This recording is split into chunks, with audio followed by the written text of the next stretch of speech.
أعوذ بالله من الشيطان الرجيم. بسم الله الرحمن الرحيم. يا أيها الناس اتقوا ربكم إن زلزلة الساعة شيء عظيم يوم ترونها تذهل كل مرضعة عما أرضعت وتضع كل ذات حمل حملها وترى الناس سكارى وما هم بسكارى ولكن عذاب الله شديد ومن الناس من يجادل في الله بغير علم ويتبع كل شيطان مريد كتب عليه أنه من تولاه فأنه يضله ويهديه إلى عذاب السعير. صدق اللہ العظیم. یہ سورۃ الحج کا آغاز ہے اور سورہ حج کی ابتدائی 4 آیات آپ حضرات کے سامنے ابھی تلاوت کی گئی ہے.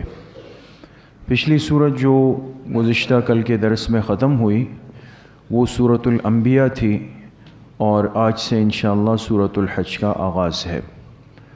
جیسے یہ بات آپ حضرات کے سامنے جب بھی نئی سورت شروع ہوتی ہے تو یہ بات عرض ہوتی ہے کہ قرآن کریم کی 114 سورتوں کے جو نام ہیں تو عام طور پہ اس میں ترتیب یہ ہے کہ اس سورت میں کسی نہ کسی مناسبت سے اس کا تذکرہ ہوتا ہے. چونکہ اس سورت میں بھی کافی آگے جا کر حج کا تذکرہ ہے تو اس مناسبت سے اس سورت کا نام ہی سورۃ الحج رکھا گیا ہے. گزشتہ سورۃ الانبیاء کے آخر میں اگر آپ حضرات کو یاد ہو کہ جناب نبی کریم صلی اللہ علیہ وسلم کے ذریعے سے اللہ پاک نے یہ بات ارشاد فرمائی تھی کہ مجھے یہ بات معلوم نہیں ہے کہ قیامت کا آنا قریب ہے یا قیامت کا آنا دور ہے. وَإِنْ أَدْرِي أَقَرِيبٌ مَا تُوعَدُونَ أَقَرِيبٌ أَمْ بَعِيدٌ مَا تُوعَدُونَ. اس بات کا اللہ نے مجھے علم نہیں دیا کہ قیامت کتنی قریب ہے یا کتنی دور ہے. اب جو اس صورت کا آغاز ہے اس کے بالکل ابتدا میں اللہ پاک نے قیامت کے احوال ذکر کیے. کیوں؟ اس لیے کہ ایک انسان کے لیے اور خاص طور پہ ایک کلمہ پڑھنے والے مسلمان کے لیے یہ بات اتنی اہم نہیں کہ قیامت کب آئے گی اور اس میں کتنے سال کتنے مہینے یا کتنے دن باقی ہے. یہ اتنا مسئلہ نہیں. جس چیز کا آنا یقینی ہے وہ تو آ کر رہے گی. یہ تو ہمارا عقیدہ ہے، ایمان ہے کہ قیامت آئے گی. تو سوال یہ اہم نہیں کہ قیامت میں کتنا عرصہ ہے، اہم بات یہ ہے کہ ہماری اس کے لیے تیاری کتنی ہے اور ہم نے اپنے آپ کو اس آنے والے کل کے لیے، اس دن کے لیے، اس حالت کے لیے کتنا تیار کر کے رکھا ہوا ہے. اس لیے اس سورت کے بالکل شروع میں اللہ پاک نے اس دن کی ہولناکی کو، اس کی سختی کو اور اس کی پریشانی کو بیان کیا ہے کہ اس دن کو ہلکا مت سمجھو، معمولی مت سمجھو.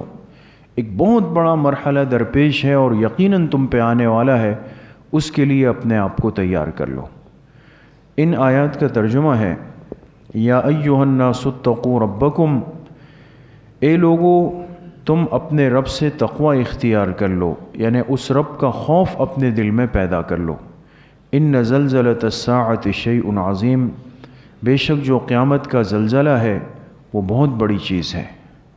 یوم ترونہا، اور جس دن تم اس زلزلے کو دیکھو گے تو وہ اتنا سخت دن ہوگا، تذہل کل مرضعۃ عما ارضعت، کہ بھول جائے گی ایک دودھ پلانے والی عورت اپنے دودھ پیتے بچے کو بھول جائے گی.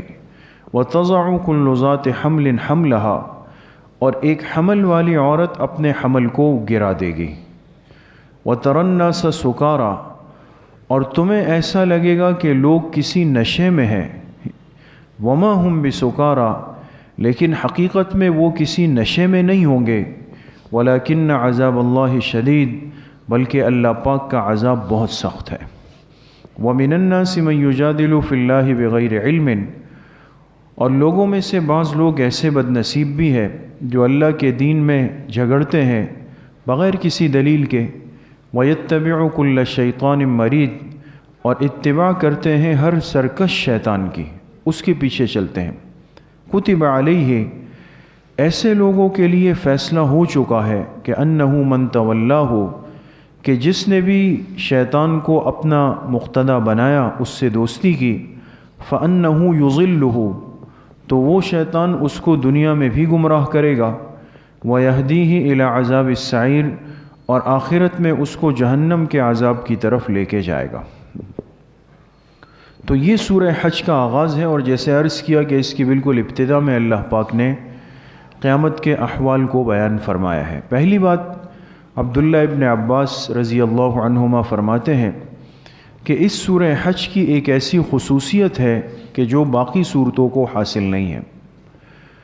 وہ خصوصیت یہ ہے کہ اس سورت کی بعض آیتیں حضور علیہ السلام پر دن میں اتری ہے، بعض آیتیں رات میں اتری ہے، اور اس سورت کا کچھ حصہ حضور علیہ السلام پر حالت سفر میں اترا، کچھ حصہ حالت حضر میں اترا ہے، اور اس کا کچھ حصہ حضور علیہ السلام پر حالت جہاد میں بھی اترا ہے، اور باقی حصہ جو ہے وہ حالت امن میں اترا ہے۔ اور اس سورت کے کچھ حصے کو اللہ پاک نے مکی زندگی میں اتارا ہے، اور کچھ حصے کو اللہ پاک نے مدنی زندگی میں اتارا ہے، یعنی اس میں دونوں مختلف پہلو اور جہات اللہ پاک نے ایک ساتھ رکھے ہیں، تو بہت عجیب و غریب صورت ہے۔ دوسری بات، اس صورت کی ابتدا سے اللہ پاک نے نفی فرمائی شرک اعتقادی کی۔ یہ بات تفسیر میں درس میں بار بار آ رہی ہے کہ قرآن کریم میں سب سے زیادہ جس چیز کو بنیاد بنایا گیا اور جس کی دعوت اور اہمیت کو واضح کیا گیا وہ عقیدہ توحید ہے، کہ اس عقیدے کو محفوظ کرو، مضبوط بناؤ، اور سب سے زیادہ جو رد کیا گیا وہ شرک پر کیا گیا، اس لیے کہ اگر توحید ہے تو انسان بہرحال کامیاب ہے، چاہے وہ کتنا ہی کمزور ہو، لیکن اللہ کا وعدہ ہے کہ یہ توحید کا کلمہ لے کر آیا تو ضرور جنت میں جائے گا، اس کو نجات ملے گی۔ لیکن اگر خدا نخواستہ انسان دنیا میں شرک میں مبتلا ہوا تو پھر اس پر بھی اللہ پاک نے فرمایا کہ مشرک کی اللہ پاک قیامت کے دن بخشش نہیں فرمائیں گے۔ معلوم ہوا کہ توحید نجات کی بنیاد ہے اور شرک انسان کی ہلاکت کا ذریعہ اور بنیاد ہے۔ اس لیے اس صورت میں ابتدا میں اللہ پاک نے شرک اعتقادی، وہ شرک جو انسان کے عقیدے میں آ جائے، ایک ہوتا ہے شرک عملی، ایک ہوتا ہے شرک اعتقادی، دونوں میں فرق یہ ہے کہ ایک انسان عقیدتاً نعوذ باللہ یہ تصور رکھے، اس کا عقیدہ ہو کہ اس کائنات کے نظام میں اللہ کے ساتھ کوئی اور بھی شریک ہے، اس کائنات کے نظام میں اللہ کے ساتھ کوئی اور بھی مدد کر رہا ہے اللہ پاک کی، لہٰذا اللہ پاک ان سہاروں کے ساتھ اس کائنات کے نظام کو چلا رہے ہیں، نعوذ باللہ۔ یہ تو ہے شرک اعتقادی۔ ایک صورت ہوتی ہے شرک عملی کی۔ شرک عملی کا مطلب یہ ہے کہ ایک انسان عقیدتاً تو یہی کہتا ہے، کوئی اس سے پوچھ لے کہ بھئی اللہ پاک کی ذات کیسی ہے تو کہتا ہے وحدہ لا شریک ہے، اللہ ایک ہے، اللہ کے ساتھ کوئی شریک نہیں، وہ اس پوری کائنات کے نظام کو اکیلا چلا رہا ہے، کہتا تو یہ ہے، عقیدہ یہ ہے، لیکن عملاً ہم جب دیکھتے ہیں تو وہ اللہ کے علاوہ کسی اور کو بھی سجدہ ریز ہوا ہے، اس کا عمل یہ بتا رہا ہے کہ سجدہ جو صرف اللہ کی ذات کو ہونا تھا اس نے کسی اور جگہ بھی پیشانی ٹکائی ہوئی ہے، اس کو کہیں گے شرک عملی۔ یا اس آدمی نے ایک بکرا خریدا اور اس کو جب چھری چلانے لگا تو بجائے اس پر اللہ کا نام لینے کے اس کو کسی اور کے نام پہ ذبح کر دیا، تو قربانی صرف کس ذات کی ہو سکتی ہے؟ اللہ کی، لیکن اس نے جب چھری چلائی تو اللہ کے علاوہ کسی اور کا نام لیا، تو زبان سے تو کہہ رہا تھا کہ اللہ کے ساتھ کوئی شریک نہیں، لیکن قربانی کے عمل نے بتایا کہ یہ شرک کر رہا ہے، کسی اور کے لیے قربانی کا عمل کر رہا ہے۔ تو یہ دونوں حرام ہیں اور دونوں ہلاکت کا ذریعہ ہے، چاہے شرک اعتقادی ہو چاہے شرک عملی ہو۔ ایک مسلمان کے لیے اخروی نجات اسی صورت میں ممکن ہے کہ جب اس کا عقیدہ توحید اتنا مضبوط ہو کہ نہ اس میں شرک اعتقادی کی بو ہو نہ اس میں شرک عملی کی بو ہو۔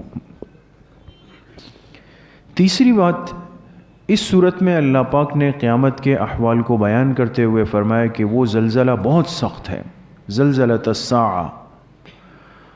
اب یہ جو زلزلہ ساعہ ہے یہ کب ہوگا؟ تقریباً مفسرین کی رائے یہ ہے کہ یہ قیامت جب بالکل قریب آئے گی۔ آپ نے سنا پچھلے دنوں کے درس میں کہ قیامت میں کتنے نفخے ہوں گے، کتنی مرتبہ سور پھونکے جائیں گے؟ 3 مرتبہ، نفخہ اولا، ثانیہ اور ثالثہ۔ تو نفخہ اولا سے پہلے جب پہلا سور پھونکنے کا زمانہ قریب آئے گا تو پوری کائنات کے نظام میں ایک ایسی آواز آئے گی جیسے زلزلہ طاری ہو گیا۔ اور ظاہر سی بات ہے اگر ہمارے قریب کوئی پٹاخہ پھوٹ جائے، آج کل جیسے شادیوں میں لوگ کرتے ہیں، تو اچانک اگر آواز آئے تو کیا گزرتی ہے دل پہ؟ بعض دفعہ تو انسان کو لگتا ہے کہ کچھ ہو نہیں جائے میرے دل کو۔ یہ ایک معمولی سی آواز ہے، انسان کی ہاتھ کی بنائی ہوئی چیز، لیکن جس عمل کو اللہ زلزلہ فرما رہے ہیں کہ ایسی توڑ پھوڑ اور آواز ہوگی، اس کی کیا کیفیت ہوگی اور وہ کتنا شدید اور سخت ہوگا۔ تو وہ اتنا سخت ہے کہ جب وہ واقع ہوگا تو اللہ پاک نے فرمایا کہ انسان پر یہ کیفیت آئے گی کہ دودھ پلانے والی عورت اپنے دودھ پیتے بچے کو، جو سب سے زیادہ محبوب ہوتا ہے، بچے سے محبت کی سب سے بہترین عمر وہ ہے جس میں ماں بچے کو دودھ پلاتی ہے، جو 2 سال یہ ماں کی گود میں، یہ سب سے محبوب ہے۔ اس دودھ پیتے بچے کو یہ بلا دے گی۔ اور اگر ایک عورت حمل سے ہے تو حاملہ عورت اپنے حمل کی کتنی حفاظت کرتی ہے، کہیں یہ گر نہ جائے، ضائع نہ ہو جائے، وہ اپنے حمل اس کا وقت سے پہلے گر جائے گا۔ یعنی یہ اشارہ کیا کہ بہت سخت حالات ہیں کہ انسان کو اپنی ذات کے علاوہ کسی کی پرواہ نہیں ہوگی، اور سب لوگ اس کیفیت میں ہوں گے کہ ایسا لگے گا کہ ہر ایک کسی نشے میں مست ہو گیا ہے، یہ دنیا و ما فیہا سے بے خبر ہو گیا ہے۔ تو اللہ نے فرمایا وہ نشہ نہیں ہوگا، وہ اللہ کے عذاب کا خوف ہوگا۔ یعنی ایک ایسی سخت حالت انسان پر آ رہی ہے۔ اسی طریقے سے ایک روایت میں آتا ہے کہ حضور علیہ الصلاۃ والسلام سفر میں تھے، سفر میں جا رہے تھے، اور آپ نے زور سے آواز لگائی صحابہ کو کہ بھئی جمع ہو جاؤ۔ اب صحابہ تیزی سے آئے کہ بھئی کوئی اہم بات بتا رہے ہیں۔ تو آپ علیہ الصلاۃ والسلام نے جب دیکھا کہ سب جمع ہو گئے ارد گرد، تو آپ نے فرمایا دیکھو اللہ نے جو قرآن کی آیت اتاری ہے، ان زلزلۃ الساعہ، کہ قیامت کا زلزلہ بہت بڑا ہے، اب میں تمہیں اس کی آج حقیقت بتاتا ہوں کہ وہ زلزلہ کس کیفیت کے ساتھ ہوگا۔ پھر فرمایا کہ جب وہ زلزلہ واقع ہو جائے گا تو اللہ پاک کی طرف سے ایک حکم آئے گا، کس کو؟ حضرت آدم علیہ السلام کو، جو پوری انسانیت کے باپ ہیں، جد امجد ہیں۔ تو آدم علیہ السلام کو اللہ فرمائیں گے اے آدم کھڑے ہو جاؤ۔ آدم علیہ السلام کھڑے ہوں گے۔ پھر اللہ فرمائیں گے کہ اب ان لوگوں کو الگ کر دو جو جہنم کے لیے منتخب ہو چکے ہیں، جن کے لیے جہنم کا فیصلہ ہو چکا ہے۔ تو آدم علیہ السلام اٹھیں گے اور اس طبقے کو الگ کرنے لگیں گے جن کو جہنم کے لیے طے کیا ہے۔ تو اللہ پاک سے پوچھیں گے کہ اے اللہ کس ترتیب پہ الگ کروں؟ تو اللہ پاک فرمائیں گے کہ 1000 میں سے 999 کو جہنم کے لیے کر دو اور 1 کو جنت کے لیے کر دو۔ اتنا سخت معاملہ ہے، 999 جہنم کے لیے اور 1 جنت کے لیے۔ تو حضور علیہ السلام نے فرمایا جب یہ بات سنیں گے تو میدان حشر میں سب لوگوں پر بڑھاپا طاری ہو جائے گا۔ یعنی خوف کا یہ عالم ہے کہ جیسے ایک سیاہ بال والا ایک دم اس کے بال سفید ہو جائیں، اس پہ بڑھاپا آئے گا۔ یہ سن کر کہ 999 اور 1، یہ تو بڑا سخت عدد ہے، اب کیا ہوگا؟ تو آپ علیہ السلام یہاں پہنچ کے رک گئے، صحابہ بے چین ہو گئے کہ اب کیا ہوگا۔ تو ایک صحابی نے ہمت کی، حضور علیہ السلام سے پوچھا کہ اگر 1000 میں سے 999 جہنمی ہیں تو پھر ہمارا کیا بنے گا؟ تو حضور علیہ السلام نے فرمایا تم پریشان نہ ہو، اللہ پاک نے مہربانی فرمائی ہم پر، اور 999 میں سے اللہ پاک 998 کو یاجوج و ماجوج میں سے لیں گے اور 1 کو انسانوں میں سے لیں گے۔ یہ آسانی ہے۔ یہ جب سنا تو پھر صحابہ اکرام پر آرام اور اطمینان کی کیفیت طاری ہو گئی۔ بہرحال مقصد یہ ہے کہ انسان جتنا قیامت کی احادیث کو پڑھتا ہے، ہمارا تو اصل میں مسئلہ یہ ہے کہ ہم سارا دن دنیا اور دنیا کے اسباب کی باتیں اور مجلسیں کرتے ہیں۔ کوئی گاڑیوں کی باتیں کر رہا ہے، کوئی بازار کی کر رہا ہے، کوئی ڈالر کی کر رہا ہے، کوئی حکومت کی کر رہا ہے، کوئی گھر کی کر رہا ہے، ہر ایک یعنی سب سے پہلے اپنی ذات کو مخاطب کر رہا ہوں۔ تو سارا دن دنیا اور دنیا کی اسباب اور چیزوں کی اور خوشیوں کی اور کھانے پینے کی یہ باتیں، تو قیامت کا کوئی ذکر ہی نہیں ہے۔ وہ احادیث تو ہماری مجلسوں میں بیان ہی نہیں ہو رہی ہے، ان کے مذاکرے ہی نہیں ہو رہے مجلسوں میں کہ علامات الساعہ اور باب علامات القیامہ، باب قرب القیامہ، باب کیفیت القیامہ، یہ محدثین نے ہر حدیث کی کتاب میں اہتمام سے بڑے بڑے باب قائم کیے۔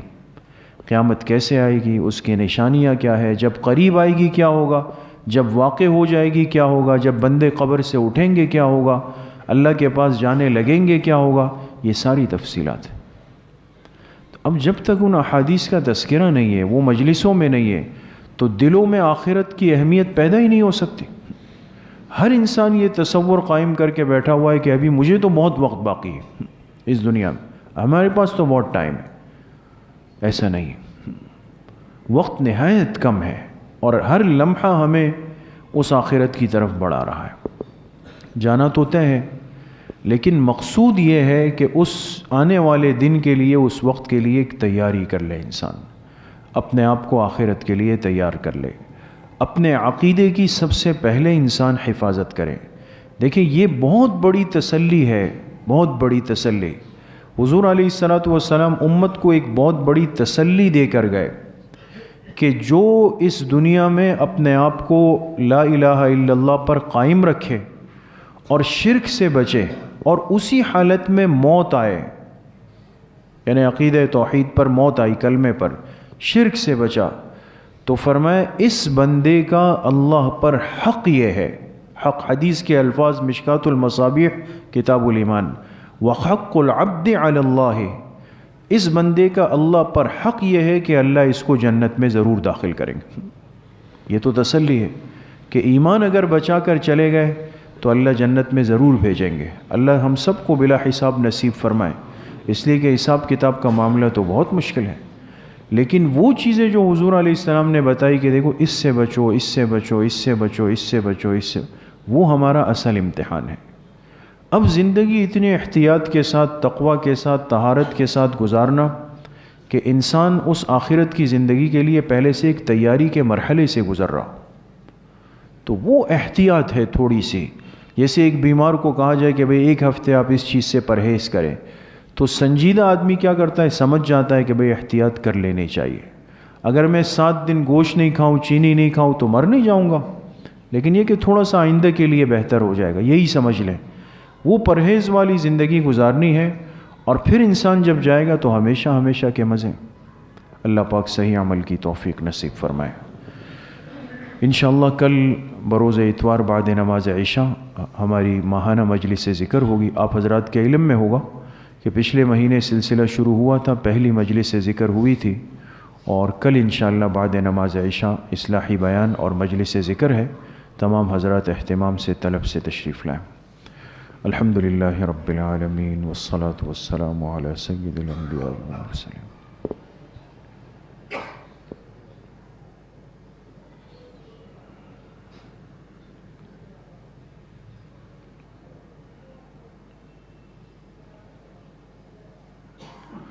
وصلی اللہ وسلم علی نبینا محمد وآلہ واصحابہ اجمعین برحمتک یا ارحم الراحمین۔